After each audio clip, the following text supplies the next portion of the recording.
Bienvenue dans cette vidéo, je vais vous montrer avec mon fils comment on peut négocier de façon compétitive, coopérative, sacrificielle, créative et de différentes façons pour que vous puissiez vous amuser en voyant tous les types d'arguments qu'on peut proposer.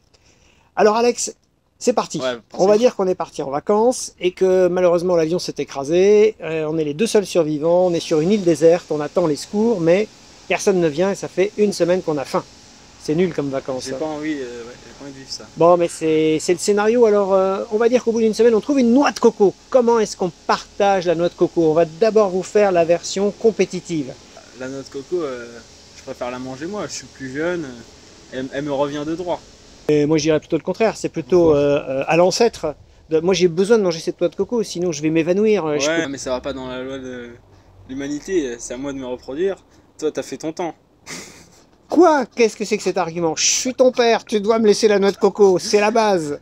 La noix de coco, elle me revient à moi. Je suis ton fils. C'est à toi de prendre tes responsabilités de père de famille. Alex, justement, je suis le chef de famille. Dans chef de famille, il y a chef. Donc la noix de coco, c'est pour moi. La noix de coco, elle va m'apporter de l'énergie. C'est moi qui suis agile. C'est moi qui vais monter aux arbres. T'as toujours voulu faire un régime. Il serait temps de commencer. Vas-y. Non, et puis en plus, la noix de coco me revient de droit, puisque tu vas de toute façon plus avoir autant d'années à vivre que moi. Tu vas sûrement mourir avant moi. Moi, j'ai toute la vie devant moi. Et toi, bah malheureusement, t'es sur la phase descendante. Parce que je suis ton enfant. Tu dois protéger ton fils. Mais moi je suis ton père, tu dois protéger ton père. Ouais, mais je suis le plus faible. C'est moi le plus faible, regarde, je suis vieux. Toi, t'es jeune, si tu manges pas, c'est pas grave. Alex, la noix de coco, je l'ai vue en premier. C'est la mienne. Et tu rigoles, c'est moi qui l'ai vu en premier. C'est la mienne. Alex, je suis ton père. Tu me dois le respect. Justement, t'es mon père, tu dois t'occuper de moi. C'est à toi de prendre tes responsabilités. On va pas y arriver, vous voyez. En fait, dans ces arguments qui s'opposent, chacun est sur sa position et puis on tourne en rond. Deuxième façon d'approcher la négociation dans ce jeu à somme nulle, ce serait la stratégie de la victime ou de la vicose. Mon fils, prends toute la noix de coco pour toi. Moi, ma vie est terminée. Il me reste plus longtemps à vivre. Toi, il faut que tu vives.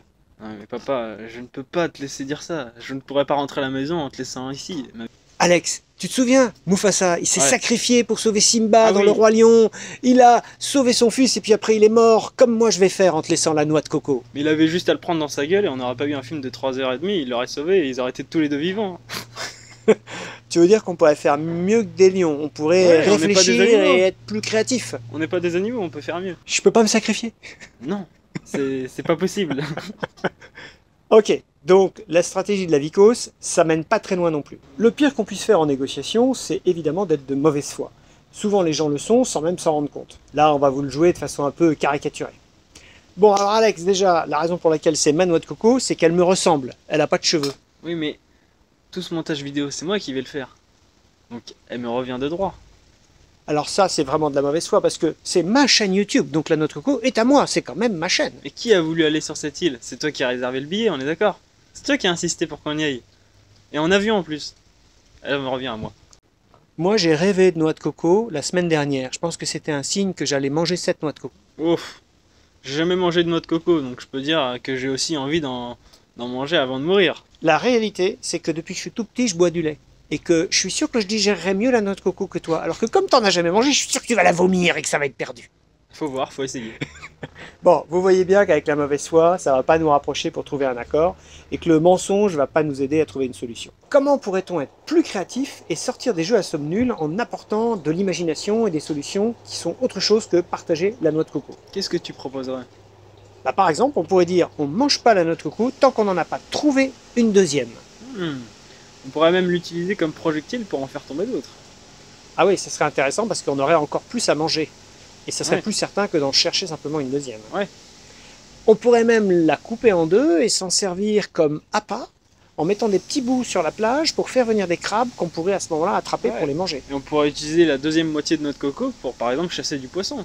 Tu répartis des bouts de noix de coco dans l'eau et ensuite tu attends que les poissons viennent et ensuite tu peux les récupérer. Dans des trous d'eau, tu veux dire, dans des endroits où on peut les attraper. Ouais. C'est une bonne idée. En fait, vous voyez, plus on cherche, plus on émule la créativité et on peut trouver des solutions.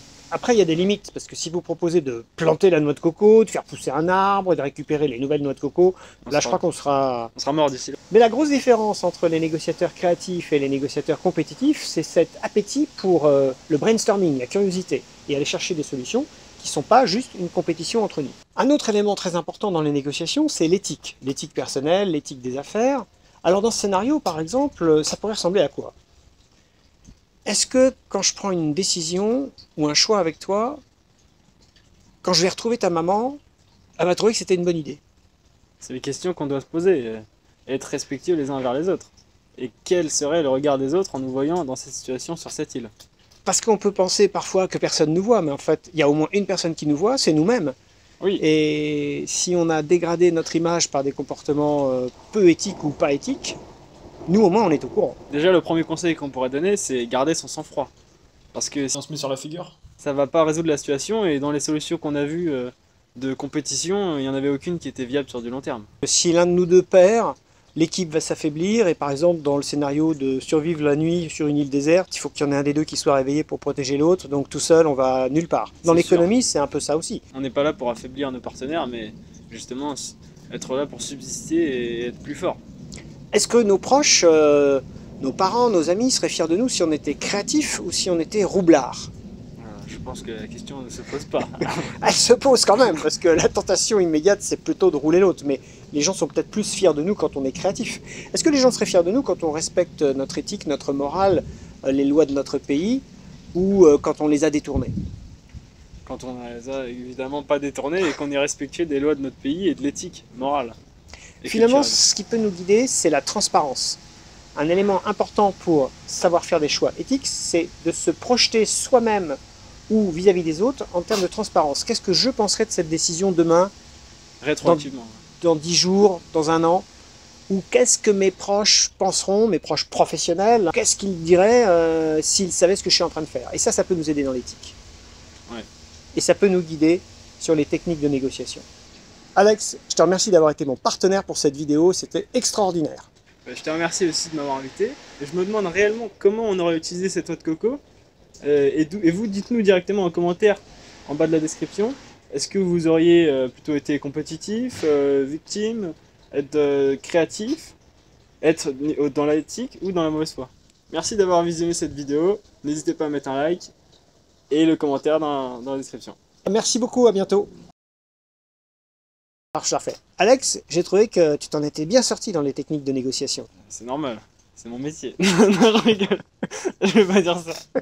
Mufasa, il s'est sacrifié pour sauver le petit roi lion. Non, oui. comment il s'appelait? Simba. Simba. Chose de plus malin. Ah, maintenant on a le train qui passe. C'est une île déserte, c'est très habité. Parce que sur une île, il doit y avoir autre chose à manger que des noix de coco. Donc, ouais, des scorpions ou des scarabées. Ah, il y a le Karcher. C'est pas facile, hein, les prises de vue en extérieur. Éthique, combatif, entreprenant avec son partenaire. C'est mal. 3, 4. Tu parles pas là, c'est moi qui parle. Mauvaise foi, créatif et la naïveté. Non, l'éthique. Ça me stresse la caméra, je pense. La noix de coco, elle est pour moi. Ouais. Non, tu dis pas oui. Non, la noix de coco, elle est pour moi. Je veux dire ça. C'est pour moi. Oui, mais la noix de coco. Non. Ah, non. Donc la noix de coco, c'est pour moi. Non, la noix de coco, c'est pour moi. Qui va monter aux arbres pour aller chercher des animaux? Moi, toi. Ça te change quoi? On ne monte pas aux arbres pour chercher des animaux. Allez, dis ça. La noix de coco, elle est pour moi. Non, la noix de coco, elle est pour moi. C'est moi qui vais monter aux arbres pour aller chasser des... Non, pas chasser... chasser des noix de coco, j'allais dire. Et je veux pas chasser... Entre chasser des poissons et chasser des noix de coco. Et vous, en commentaire, dites-nous ce que vous auriez proposé en solution alternative à toutes celles qu'on a déjà proposées. Oh, il y a l'hélico qui est en train d'arriver, c'est extraordinaire, on va être sauvés. On va être sauvés. Qu'est-ce que vous auriez proposé, vous, entre... Ok, allez, on prend ça, on se débrouillera avec.